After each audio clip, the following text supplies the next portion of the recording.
आज की वीडियो में हम आपको सिखाने जा रहे हैं fully automated data entry form. तो वीडियो को मिस मत कीजिएगा, स्किप मत कीजिएगा, लास्ट मिनट तक देखिएगा। तो चलते हैं वीडियो की तरफ।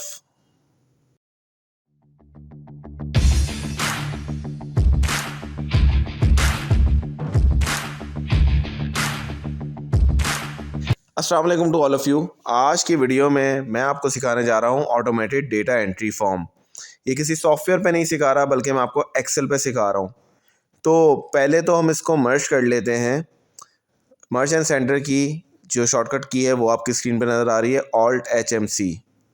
लेकिन मैं अब इसको मर्ज नहीं कर रहा, क्योंकि आपके साथ इस डेटा की इंफॉर्मेशन शेयर करना बहुत ज़रूरी है।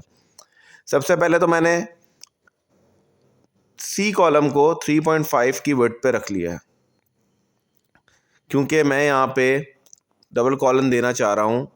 मैंने फॉर्म क्रिएट करने के लिए मैंने दो सेक्शन में इस फॉर्म को डिवाइड कर दिया है। एक सेक्शन में आपके पास student name, father name, gender जैसी चीज़ें आ रही हैं। दूसरी जगह पे रेफरेंस नंबर, रजिस्ट्रेशन नंबर कह लें या रेफरेंस नंबर कह रहे हैं, डिग्री और डिग्री की इंफॉर्मेशन आ रही है। Alt+HBD से आप ये आउटसाइड बॉर्डर्स बना सकते हैं अपने फॉर्म के, यानी स्टूडेंट नेम के आगे मैंने जो कॉलम क्रिएट किया है, बॉक्स क्रिएट किया है, वो मैंने Alt+HBD से किया है, यानी आउटसाइड बॉर्डर्स बनाए हैं। देखें, फॉर्म के लेआउट में लेकर आना एक चीज़ है, तो यही आपको सिखाया गया है कि पहले आप फॉर्म के लेआउट में चीज़ें लेकर आएँ एक्सेल में, सिंपल सा। अब आप जैसे देख सकते हैं, बी कॉलम को मैंने बड़ा किया, स्टूडेंट नेम, फादर नेम, उसके अंदर सारी चीज़ें नहीं हैं। अब यहाँ पे मैंने एप्लीकेशन फॉर्म को बी से लेके एच तक मर्ज कर दिया है। अब देखें, मैं यहाँ पे नाम लिख रहा हूँ, स्टूडेंट नेम जैसे मैंने मवाद लिख दिया, फैज़ान लिख दिया मैंने, फादर नेम। नीचे एक रेडियो बटन बना हुआ है मेल फीमेल का। अगर तो आपके पास डेवलपर बॉक्स ओपन है तो ठीक है, वरना फाइल के ऑप्शंस में जाएंगे। फाइल में ऑप्शंस में जाके आप कस्टमाइज रिबन में जाएंगे और इस चेक को इनेबल कर देंगे, अगर तो ये इनेबल नहीं है तो। इसी के अंदर आप इंसर्ट में आएंगे डेवलपर के ऑप्शन के अंदर, और एक रेडियो बटन आपको मौजूद होगा। रेडियो बटन मैंने यहाँ ऑलरेडी बनाया हुआ है, लेकिन मैं आपको साइड में बना के दिखा रहा हूँ कि कैसे आप इस रेडियो बटन को बनाएंगे। जैसे फॉर एग्जांपल मैंने एक रेडियो बटन क्रिएट किया, उसकी साइज एडजस्टमेंट करी अपने हिसाब से, और उसके अगेंस्ट नेम लिख दिया मेल। अब आपको नज़र आ गया। और इसी रेडियो बटन को मैं कॉपी करूँगा और पेस्ट कर दूँगा, और उसके आगे लिख दूँगा फीमेल।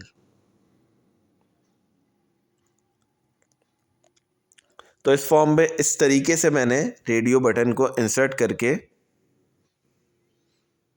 ऐड किया है। तो ये रेडियो बटन बन गए मेल और फीमेल के। मैंने ऑलरेडी क्रिएट कराया हुआ था, लेकिन आप लोगों को समझाने के लिए, बताने के लिए ज़रूरी है कि आप लोग भी समझ आए कि क्रिएट कैसे करना है।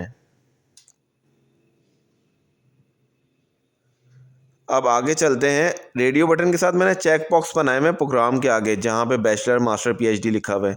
ये भी मैंने इंसर्ट में जाके फॉर्म कंट्रोल, अच्छा ये याद रखना आपको, फॉर्म कंट्रोल पे करना है आपने, नीचे एक्टिव एक्स कंट्रोल से नहीं लेना आपने, फॉर्म कंट्रोल से आपने इन चीज़ों को लेना है। अब मैं आ जाता हूँ इसके फॉर्मेट कंट्रोल पे। मैंने राइट क्लिक करा मेल पे और फॉर्मेट कंट्रोल पर आ गया। अब मुझे सेल का लिंक देना है। मैंने साइड पे जे कॉलम पे या लेट से के कॉलम पे मैंने इसको एक किसी भी सेल का लिंक दिया, और अब आप देखें, जैसे ही मैंने फॉर्मेट कंट्रोल पे लिंक दिया है, अब 1 मेरा मेल है और 2 मेरा फीमेल है। जैसे ही मैं 1 पे क्लिक करूँगा तो वो मेल हो जाएगा, और 2 फीमेल पे क्लिक करूँगा तो वो 2 असाइन हो जाएगा। अब इसी तरीके से ये इन चेक्स बॉक्स को भी मैं फॉर्मेट कंट्रोल दे दूँगा। इनको भी सेल का लिंक दे दूँगा। चेक पे पहले मैंने क्लिक करा, उसके बाद मैंने इसके नीचे ही रेफरेंस सेल दे दिया। तो अब जैसे इस चेक बॉक्स को मैं जैसे ही टिक करूँगा तो ये ट्रू कर वैल्यू के दे देगा, और अगर ये अनचेक्ड होगा तो फॉल्स आ जाएगी वैल्यू। तीनों चेक बॉक्स की मैंने इसी तरीके से फॉर्मेटिंग कर ली है। अब आप देखें, फॉर्मेटिंग के बाद जैसे ही मैं आपको ये मैंने 3D शेडिंग करके भी दिखाया, लेकिन मुझे लगा कि वो थोड़ा सा स्मॉल हो रहा है और अभी हम एडवांस में कहीं जाके सीखेंगे इसको भी, तो अभी मैंने इसको नॉर्मल ही रखा। अब आप देखें जैसे ही मैं अनचेक करूँगा तो ये फॉल्स हो जाएगा, चेक करूँगा तो ट्रू हो जाएगा। उम्मीद करता हूँ अभी तक आप लोगों को ये वीडियो समझ आ रही होगी। कोशिश कर रहा हूँ कि आपको बिल्कुल स्क्रैच से ये फॉर्म बनाना सिखाऊँ। अच्छा, अब आपने इस डेटा के अंदर डेटा वैलिडेशन भी यूज़ कर सकते हैं, जो कि मैं आपको प्रीवियस वीडियो में सिखा चुका हूँ। तो हम जो है प्रोविंस के अगेंस्ट एक डेटा वैलिडेशन यूज़ करते हैं। लिस्ट मैंने सेलेक्ट किया और अब मैं यहाँ मैनुअली लिख रहा हूँ सिंध, कॉमा, पंजाब, कॉमा, आज़ाद कश्मीर। जितने मेरे प्रोविंस हैं इंक्लूडेड आज़ाद कश्मीर, मैंने यहाँ पे उनके नेम्स दे दिए।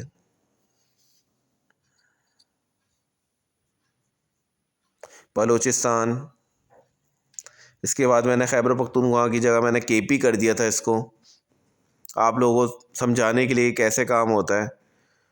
और गिलगित बल्तिस्तान करके मैं अब इसको ओके करूँगा तो आप देखेंगे कि यहाँ पे एक लिस्ट क्रिएट हो चुकी होगी।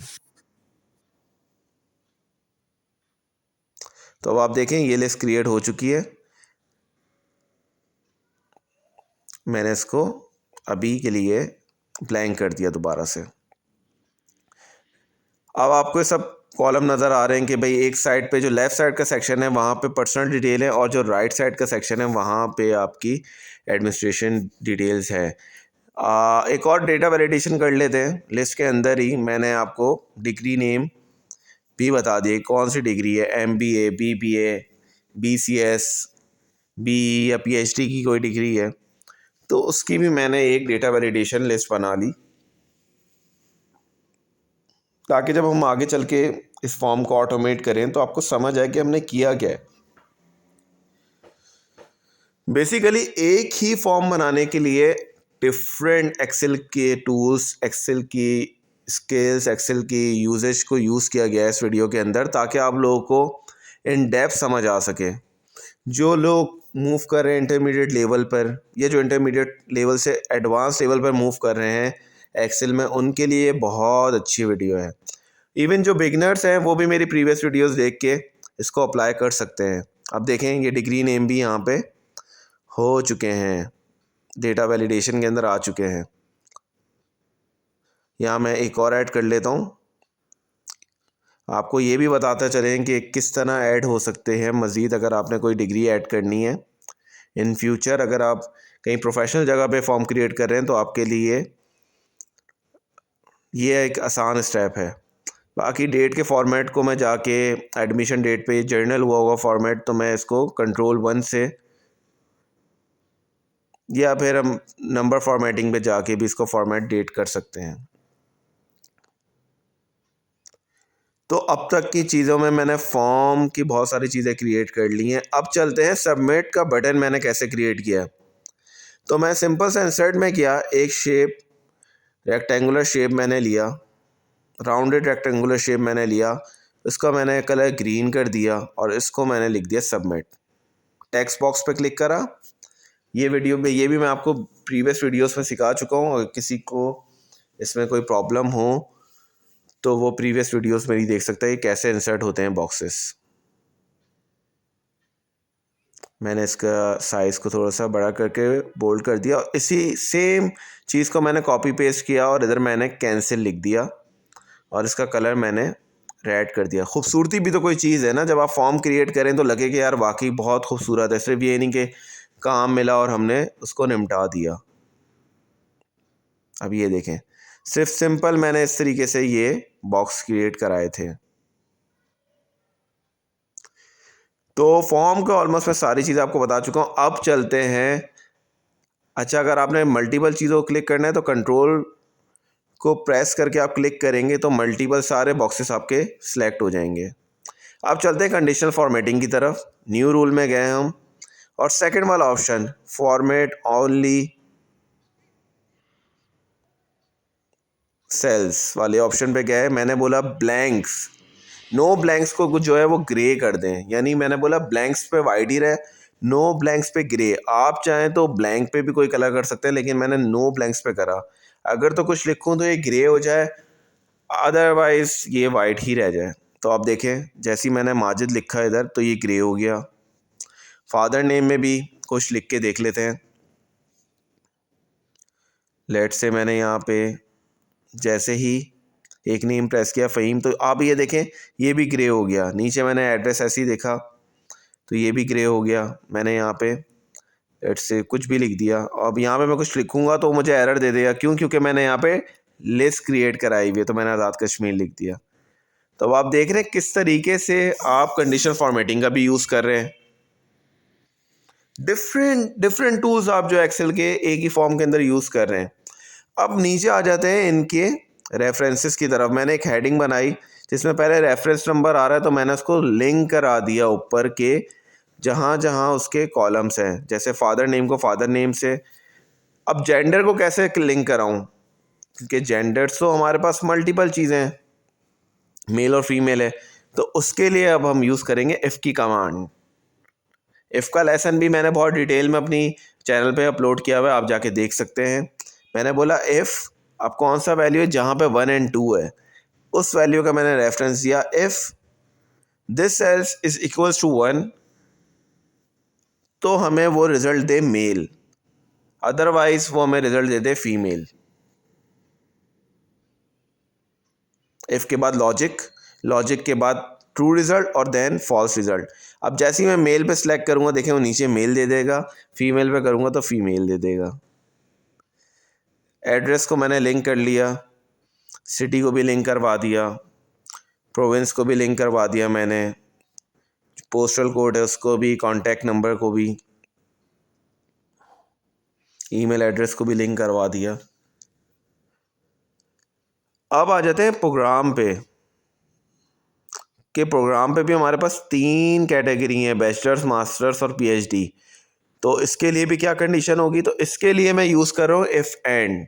आपको फिर पता चलूँ कि मेरी चैनल पे इफ़ एंड और इफ़ और को बहुत डिटेल में बताया गया, वो जाके वीडियो देख सकते हैं।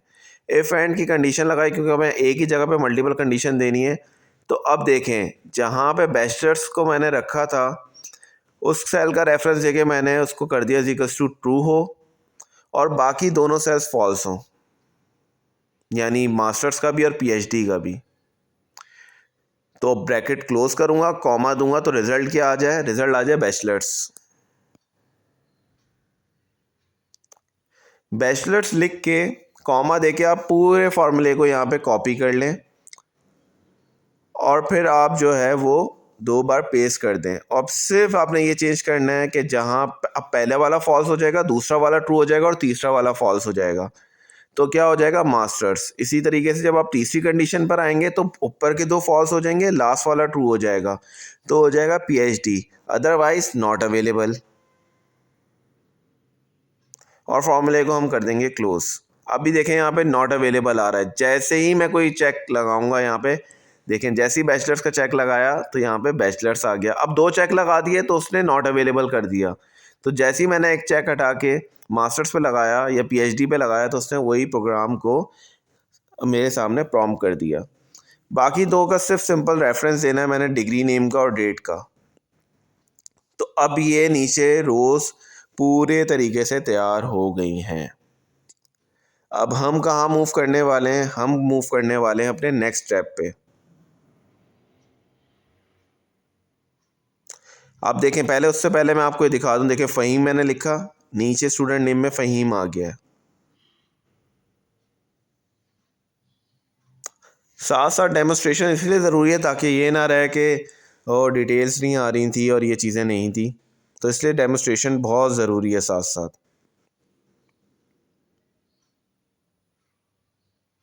अब आप देखें नीचे वाली रो पे चेंजेस आपको बहुत वाज़ेह नज़र आ रही हैं। कॉन्टैक्ट नंबर लेट से मैंने +92 करके देख लिया क्योंकि पाकिस्तान का कॉन्टैक्ट नंबर जो है +92 है। अब ये देखें इधर जो है वो फॉर्मेटिंग अलग है। तो मैं क्या करा, फॉर्मेट सेल में गया, कस्टम में गया और मैंने इसको +92 किया। सॉरी, दोबारा जाता हूँ मैं, कस्टम में गया और इधर मैंने +92 करके जितने डिजिट्स के नंबर्स होते हैं हमारे पास, पाकिस्तान में 11 डिजिट्स के होते हैं, तो मैंने वो प्लेस कर दिया। तो ये फॉर्मेट अब इस तरीके से आ गया। ईमेल एड्रेस ऐसे ही अभी लिख देते हैं, रेफरेंस नंबर भी ऐसे ही लिख देते हैं इधर।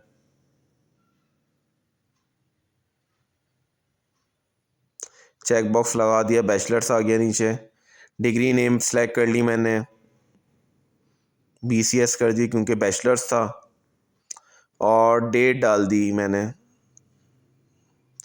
फरवरी की डेट आ गई, 11 फरवरी की। तो ये सारी डिटेल्स नीचे आ गई, तो इसका मतलब आपने अब तक का काम बिल्कुल सही किया है। फ़ौरन उसी वक्त चेक कर लें ताकि आप बाद में किसी प्रॉब्लम से बच जाएं। अब ये मैंने फॉर्म फिल कर लिया है। अब मैं व्यू में जाऊंगा और ग्रिड लाइंस जो है ख़त्म कर दूंगा ताकि ये फॉर्म की शेप में आ जाए। लाइंस अब इधर पीछे से मैं ख़त्म कर चुका हूँ। और क्या करूँगा मैं फॉर्मेटिंग के लिए, अब मैं रिकॉर्ड करूँगा मैक्रो। जैसे ही मैंने रिकॉर्ड पे लगाया मैक्रो, उसने मुझसे मैक्रो नेम पूछा, मैंने उसको दे दिया पहले सबमिट का, क्योंकि नीचे दो बटन है, सबमिट और कैंसिल, तो मैंने पहले सबमिट का बटन उसे दे दिया। यहाँ तक नीचे वाली पूरी रो मैंने सेलेक्ट करके कॉपी की और एक ब्लैंक शीट पे जाके मैंने उसको पे स्पेशल एज वैल्यूज़ कर दिया, ओके किया। इसी चीज़ को मैंने दोबारा यहाँ से कॉपी किया और मेरी बैकअप फाइल यानी जहाँ स्टूडेंट डिटेल्स हैं वहाँ पे मैंने जाके इंसर्ट कॉपी सेल्स कर दिया। याद रहे पहले आपने कॉपी स्पेशल एस वैल्यूज़ करना है ताकि वो हमारे पास फार्मूले ना साथ जाए। उसके बाद आपने इसको कॉपी इंसर्ट कॉपी सेल्स किया। अच्छा, अभी आप सिलेक्ट कर रहे हैं सारे कॉलम और उनको कर दिया आपने डिलीट, और अब आपने कर दिया स्टॉप मैक्रो। अब मैंने दोबारा कंट्रोल Z किया और अब मैंने दोबारा एक और मैक्रो रिकॉर्ड किया और इसका नाम मैंने रखा कैंसिल, ओके किया।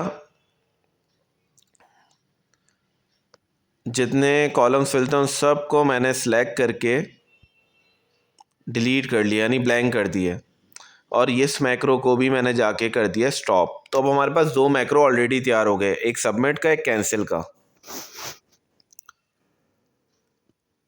अब मैंने फॉर्मेटिंग के लिए जितनी फालतू रोज थी उन सब को और कॉलम से उन सब को मैंने हाइड कर लिया कि सिर्फ फॉर्म रह जाए।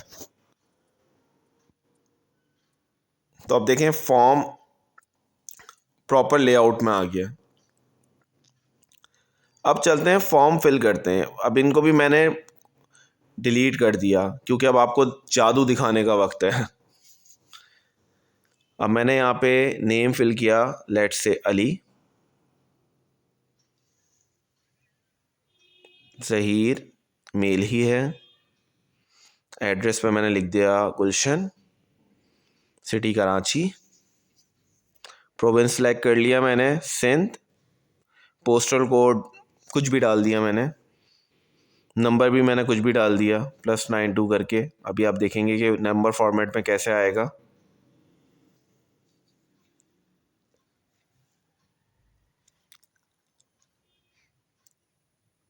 ईमेल एड्रेस डाल दिया मैंने इधर, रैंडमली कुछ भी डाल दिया, ali_zahir@gmail.com। रेफरेंस नंबर या रजिस्ट्रेशन नंबर हर स्टूडेंट का डिफरेंट होता है। मास्टर्स के स्टूडेंट मैंने इसको कंसीडर किया तो MAS करके मैंने डाल दिया, मास्टर्स पे टिक कर लिया। और डिग्री नेम भी कोई, डिग्री में भी कोई मास्टर्स सेलेक्ट कर लिया, MBA कर लिया लेट से, और यहाँ पे मैंने इसको डेट दे दी। तो ये आ गया मेरे पास 8 नवंबर और सबमिट मैंने करा दिया। अब सबमिट करके जैसे ही मैं शीट पे पहुंचा, स्टूडेंट डिटेल वाली शीट पे, तो सारी डिटेल ऑटोमेटिक ही यहाँ पे आ गई।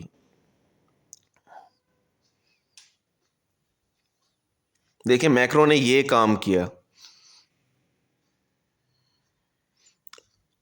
अब एक काम करते हैं, हम लोग एक और कोई एंट्री कर लेते हैं ताकि आप लोगों को दोबारा से समझ आ जाए कि मैक्रो क्या काम कर सकता है। अब हम कोई फ़ीमेल, आई थिंक फ़ीमेल का कर लेते हैं नेम, लेट से मैंने फ़ातिमा लिख दिया, अहमद यहाँ के फ़ीमेल, फादर नेम में अहमद, एड्रेस में मैंने कारसास लिख दिया, सिटी कराची ही कर दिया। सिन सेलेक्ट कर लिया, पोस्टल कोड कुछ भी डाल दिया, कॉन्टैक्ट नंबर भी कुछ भी डाल दिया रैंडमली। ये खुद ही अपना फॉर्मेट उठा लेगा कॉन्टैक्ट नंबर। सिर्फ मैंने इसको फॉर्मेट पे ऑलरेडी डिज़ाइन किया हुआ है। रैंडमली कोई भी ईमेल डाल दिया, फातिमा डॉट अहमद करके कुछ भी डाल दिया @gmail.com। रेफरेंस नंबर इसको करवा दिया मैंने BAC करके कि ये बैचलर्स में मैं इसको कंसीडर कर रहा हूँ। बैचलर्स का प्रोग्राम है इनके। बैचलर्स पे मैंने फिर चेक लगाया। अब यहाँ पे देखिएगा, आप लोगों ने भी नोट किया होगा, मैंने नोट नहीं किया था कि मैंने यहाँ पे 2 टिक करे हुए हैं, बैचलर्स पे भी और मास्टर्स पे भी। तो अब ये मुझे वहाँ पे डिग्री नॉट अवेलेबल देगा जैसे सबमिट मैं कराऊँगा। देखें, तो ये गलतियों से आप ज़रूर बचिएगा, और अगर हो जाए तो ये एंट्री क्लियर करके कैंसिल करके आप दोबारा भी डाल सकते हैं। अब एक एंट्री जो है वो कैंसिल की भी देख लेते हैं। लेट्स से कि मैंने फॉर्म फिल किया, और फॉर्म फिल करते हुए जब हम आधे फॉर्म पे पहुँचे तो हमें पता चला कि ओहो, ये हमें क्लियर करना है, ये एंट्री कैंसिल करनी है। तो बजाय इसके कि हम सबको सिलेक्ट करें, हमने सिर्फ कैंसिल के बटन पे क्लिक किया तो ये सब क्लियर हो गया। तो ये आज की वीडियो में मैंने आपको कोशिश की है कि मैं आपको ये सिखा सकूं कैसे ऑटोमेटेड तरीके से आप अपना डेटा एंट्री फॉर्म तैयार कर सकते हैं। उम्मीद करता हूँ आपको ये वीडियो पसंद आई होगी। वीडियो पसंद आई है तो प्लीज़ इसको लाइक करें, शेयर करें, लोगों के साथ स्प्रेड करें, और मेरे चैनल को सब्सक्राइब करें, और मुझे बताएं कि आप लोगों को मेरी वीडियोस कैसी लग रही है। टिल देन, अल्लाह हाफ़िज़।